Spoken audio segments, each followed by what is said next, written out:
ሰላም ጤና ይስጥልኝ እንዴት ናችሁ? ለዚህ ቻናል አዲስ ከሆናችሁ ሰብስክራይብ በማድረግ ቤተሰቦች እንድትሆኑ ጋብዛለሁ። ቪዲዮ ላይክ በማድረግ ጀምሩት። እንዲሁም ቪዲዮውን አይታችሁ ሲጨርሱ የእናንተን ሀሳብ አስተያየት ኮሜንት ላይ አስቀምጡልኝ። እንግዲህ ዛሬም እንደተለመደው በአዲስ ቪዲዮ መተናል። እስከ ቪዲዮአችን መጨረሻ ድረስ አብራችሁ እንድትቆዩ በአክብሮት እጠይቃለሁ። እንግዲህ ዛሬ ያው ሁሉ ጊዜ የምንለው ነገር እንግዲህ ወደ ሩታ ቤተሰቦች ዘንድ ገብቷል ማለት ነው። እንግዲህ የሩታ ቤተሰቦች ምን አሉ፣ ምን አይነት አስተያየት ሰጡ፣ ሩታንስ ምን ተናገሯት የሚለውን ነገር እንግዲህ ሰፋ አድርገን የምናየው ነው የሚሆነው። በሌላ በኩል ደግሞ እንግዲህ ዳኒ የአብርሃምን ወንድምና አብርሃምን ከሄርሜላ ጋር ቀጥሯቸዋል። እንግዲህ ምን እንደተፈጠረና ያለን ማለት ነው። የኛንም የግል ሀሳብ አስተያየታችንን እንሰጥበታለን።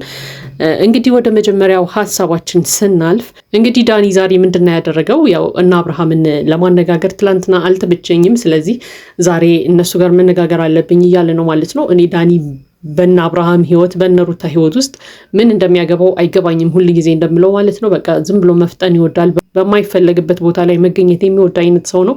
እኔ ግን አንዳንድ ጊዜ ስለ ዳኒና ስለ ሜሪ ሳስብ የሚሰማኝ አንድ ነገር አለ። ሩታ ምን እንዳረገቻቸው ሁላ አላውቅም። ማለት ሩታን እጅግ በጣም ሊበቀሏት የሚፈልጉ አይነት ሰዎች ናቸው። ምክንያቱም ሁል ጊዜ የምናየው ነገር ይሄንን ነው የሚያሳየን። እነ ዳኒና ሜሪ ማለት በሩታ ህይወት ውስጥ ትልቅ ጉዳት ያደረሱባት ሰዎች ማለት እነሱ ናቸው። በቃ ከነሱ በላይ ማንም ጠላት የላትም። ሩታ እስከዛሬ ድረስ ግን ይህንን ነገር አታውቅም ወይ አልባነነችም። ለምን እንደሆነ አላውቅም። ለማንኛውም ግን የአብርሃምን ወንድም አግኝቶታል። የአብርሃምን ወንድም ያገኘው ለምንድን ነው? እና አብርሃም ጋር ስነጋገር ተረጋግቼ መነጋገር ስለማልችል ቢያንስ እሱ ጋር ሆኜ እንግዲህ ተረጋግቼ ላወራቸው ሞክራለሁ እያለን ነበር ማለት ነው። ምክንያቱም አብርሃምና ሄርሜላ ቀለበት የሚያደርጉበት ጊዜ አሁን አይደለም እያለን ነው ማለት ነው። እንግዲህ አንዳንድ ጊዜ በሰው ህይወት ገብቶ መወሰን የሚችል የሚመስለው ብዙ ሰው አለ በዚች ምድር ላይ ማለት ነው። ምክንያቱም በቃ የእነ አብርሃም ህይወት የእነ አብርሃም ነው። ዳኒ እንደዚህ አድርጉ እንደዚህ አታድርጉ እያለ ሊያዛቸው ወይም ሊመራቸው አይችልም፣ መብት የለውም። ምክንያቱም ቢያንስ ከአብርሃም ጋር እንኳን ወዳጅ ወይም ጓደኛ አይደለም።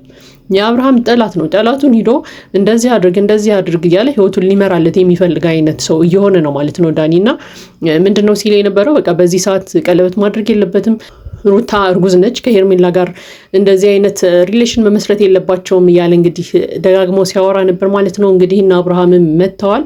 እና አብርሃም ከመጡ በኋላ እጅግ በጣም ድፍረት የተሞላበትን ነገር ሲያደርግ አይተናል። እንግዲህ ሄርሜላን ቀለበቱን ካላወለቅሽ እያለ ሁላ እንግዲህ ሲታገላት ነበር ማለት ነው።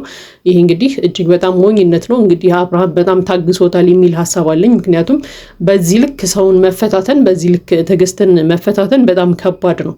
እንኳን ለወንድ ልጅ ለሴት ልጅ ራሱ ያናድዳል። እኛ ብንሆን ራሱ እናድዳለን እንደዚህ የሚያደርግ ሰው ቢመጣ ማለት ነው በህይወታችን እና አብርሃም ታግሰው ዝም ብለው በመታገል ብቻ ስላለፉት ራሱ ፈጣሪውን ሊያመሰግን ይገባዋል። ዳኒ እውነት ለመናገር አንዳንድ ጊዜ ሰው በአፉ ይጠፋል ይባላል። በቃ ይሄ ትልቁ ምሳሌ ዳኒ ነው ብዬ አምናለሁ። የሆነ ቀን የሆነ ሰው በጣም ተናዶበት የሆነ ነገር እንዳያደርጉ ብቻ ፈራለሁ። ምክንያቱም ሰውን በጣም ነው የሚፈታተነው። አይደለም በቦታ ያሉ ሰዎችን ይቅርና እኛ እንኳን በቪዲዮ የምናይ ሰዎችን በጣም የሚያናድደን አይነት ሰው ነው። በቃ አስተሳሰቡ፣ አወራሩ ምናምን በጣም የሚያናድድ ሰው ነው ዳኒ ማለት። ስለዚህ አንዳንድ ጊዜ በሰው ህይወት በማያገባው ገብቶ እንደዚህ በዚህ ልክ መፈትፈቱ ራሱ እጅግ በጣም ነው የሚያሳዝነው እውነት ለመናገር። ለማንኛውም እንግዲህ መካሪ ዘመድ ጓደኛ ምንም የሌለው ሰው እንደሆነ እንግዲህ ብዙ ጊዜ አይተናል። ከረጅም ጊዜ በፊት ጀምሮ ምንም የሚስተካከል ጸባይ የሌለው ሰው ማለት እሱ ነው። ለማንኛውም ግን ያው ሰሞኑን እንዳየነው ከሆነ ትናንትናም እንግዲህ ሩታን እንግዲህ መገኘት የሌለባት ቦታ ላይ እንድትገኝ አድርገዋታል።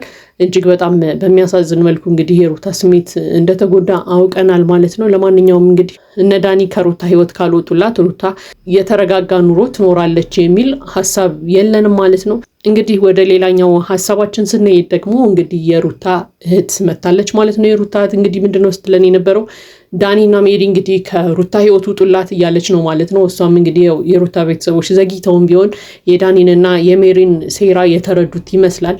ምክንያቱም የሩታ እህት እያለችን እንደነበረው ሩታ ፈልጋ አይደለም እዛ ቦታ ላይ የተገኘችው። እርግጠኛ ነኝ የሜሮንን ሀሳብ ይዛ ነው፣ ሜሮን ናት አስገድዳ የወሰደቻት እያለችን ነበር ማለት ነው። ለማንኛውም ግን ሩታን ማንም አንጠልጥሎሽ የሚሄድ ሰው አትሁኚ፣ ለምንድን ነው እነሱን ተከትለሽ እንሂድ ያሉሽ ቦታ የምትሄጂው? እኛንም አታዋርጅም ቤተሰቦችሽን፣ እጅግ በጣም የሚያሳፍር ነገር ነው ያደረግሽው እያለች እንግዲህ ስትወቅሳትም ሰምተናል ማለት ነው። ይህ እንግዲህ በጣም ትክክል ነው። ያው ሩታ እንግዲህ ከነ ሜሪ ከነ ዳኒ በላይ እንግዲህ እህትሽ ትቀርብሻለች፣ ላንቺ የቅርብሽ ሰው ናት። ስለዚህ ቢያንስ እህትሽ የምትመክርሽን ምክሮች እንኳን ብትቀበይ አሪፍ ነው ብዬ አስባለሁ። ምክንያቱም እነ ዳኒ እስከዛሬ ድረስ እየበደሉሽ ስለሆነ ማለት ነው። እንግዲህ እዛ ቦታ ላይ እነሱ ወስደውሽ ምን ያህል ስሜትሽ እንዲጎዳ እንዳደረጉሽ እንኳን መንቃት መቻል አለብሽ ብዬ አምናለሁ። እንግዲህ እህቷም ስትላት የነበረው ይሄንን ነው፣ እኛንም አታዋርጅን፣ አንቺ እንደዚህ አብርሃምን መለመን የለብሽ፣ በቃ አብርሃም መብቱ ነው ማግባት እያለችላ እንግዲህ ስትናገር ነበር። ለምንድነው ፕሮግራሙን ሄዳችሁ የረበሻችሁት? እንደዛ ማድረግ ጭራሽ አልነበረብሽም እያለች እንግዲህ ሩታን ስትወቅሳት ሰምተናል ማለት ነው። ከዚያም በተጨማሪ እንግዲህ ምንድነው ስትል የነበረው በቃ አብርሃምና አንቺ ተፋታችኋል፣ ተለያይታችኋል። ስለዚህ አብርሃም የፈለገውን ህይወት የመመስረት መብት አለው እያለችላ እንግዲህ ስታወራ ሰምተናታል ማለት ነው። ይሄ በጣም ትክክል ነው። ምክንያቱም አንቺም የራስሽን ህይወት የመመስረት መብት አለሽ። አንቺም እኮ ከደስታ ጋር የሆነ ነገር እያሰባችሁ ነው አይደል? ደስታውን ሽምግልና ምናምን እየላከ ነው ለአንቺ እኮ። እሱም እኮ በቃ ጀምሯል፣ ፕሮሰሱን ጀምሯል ከአንቺ ጋር ለመኖር ማለት ነው። ስለዚህ አንቺን መብትሽ ነው። ስለዚህ አብርሃምን ሄዳችሁ እንደዛ መረበሻችሁ አግባብ እንዳልሆነ እንግዲህ ደጋግማ ስትናገር ነበረ። በተለይ ይህን ነገር እያሳስቧት ያሉት ሜሪና ዳኒ እንደሆኑ እንግዲህ በተደጋጋሚ ስትናገር ነበር። የሩታ ሀሳብ ይሄ አይደለም፣ እንደዚህ አታስብም የኔ እህት እያለች እንግዲህ ስትናገርም ሰምተናታል ማለት ነው። ለማንኛውም ግን የእህትሽን የቤተሰቦችሽን ሀሳብ ብትሰሚ መልካም ነው። ምክንያቱም እነሱም በቃ አታሳፍሪን ሁላ ብላለች ቃል በቃል በቃ እንደዚህ አታድርጊ፣ ለምንድን ነው የምታሳፍሪን እኛን እያለች እንግዲህ ስታወራ ሰምተናታል ማለት ነው። ይሄ እንግዲህ ያው እኛም ስንናገረው የነበረ ነገር ነው። ምክንያቱም በቃ ሩታና አብርሃም ተለያይተዋል። ሰው ከተፋታ ከተለያየ በኋላ ደግሞ የየራሱን ህይወት የመመስረት መብት አለው። ስለዚህ ሂደው መረበሻቸው ምናምን አግባብ አይደለም ብቻ ሳይሆን በቃ ዳኒና ሜሪ ሆን ብለው ያደረጉት ነገር ነው። ይሄ ሁላችንም የምናውቀው ጉዳይ ስለሆነ ማለት ነው።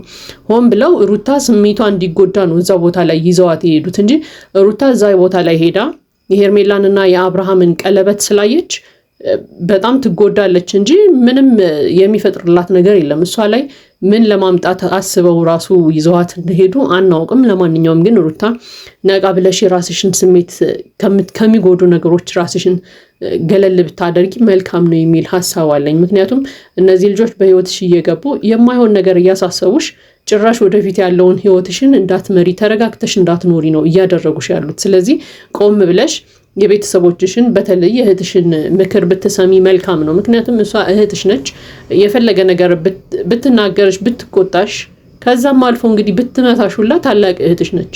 ስለዚህ ከነዳኒና ከሜሪ በላይ የእህትሽን ሀሳብ የቤተሰቦችሽን ሀሳብ ብትሰሚ መልካም ነው የሚል ሀሳብ አለኝ። ለማንኛውም እንግዲህ ያው እህቷ እንግዲህ ስትናገር እንደሰማ ነው ደስታ እህቴን ተቀብሏታል፣ ካረገዘችው ልጅ ጭምር ከልዑልም ጋር አንድ ላይ እንግዲህ ፈቃደኛ ሆኖ ተቀብሏታል። ስለዚህ እሷም ከደስታ ጋር የራሷን ህይወት ትመሰርታለች። ስለዚህ እንደዚህ ማድረጋችሁ አግባብ አይደለም፣ እዛ ቦታ ላይ ሄዳችሁ መረበሻችሁ ጥሩ አይደለም። ሩታም እኮ ነገ የራሷን ህይወት ትመሰርታለች እያለችም እንግዲህ ስትናገር ሰምተናታል ማለት ነው። ያው ባለፉት ክፍሎችም እንዳየ ነው ያው ደስታን አንድ ዞር ሽምግልና እንደተቀበሉ ታይተናል። ስለዚህ በቃ በአጠቃላይ ደስታን የሩታ ቤተሰቦች ወደውታል፣ ተቀብለውታል። ስለዚህ የሩታም ህይወት ነገ መቀጠሉ ስለማይቀር ከአብርሃም ጋር ባታነካኳት፣ ከዚህ በላይ ጠላት ባታደርጓቸው መልካም ነው የሚል ሀሳብ አለኝ። ምክንያቱም የራሷን ህይወት ነገ የምትመሰርት ሴት ስለሆነች ትንሽ አይምሮዋን ፍሬ አድርጉላትና ራሷን አረጋግታ የነገ ህይወቷን የምታስተካክልበትን እድል ብትፈጥሩላት መልካም ነው የሚል ሀሳብ አለኝ። ለማንኛውም ይሄ የኔ ሀሳብ አስተያየት ነው። የእናንተን ሀሳብ አስተያየት ኮመንት ላይ ያስቀምጡልኝ። ለዚህ ቻናል አዲስ ከሆናችሁ ሰብስክራይብ በማድረግ ቤተሰቦች እንድትሆኑ ጋብዛለሁ። ቪዲዮን ላይክ በማድረግ አበረታቱን። መልካም ጊዜ ይሁንላችሁ።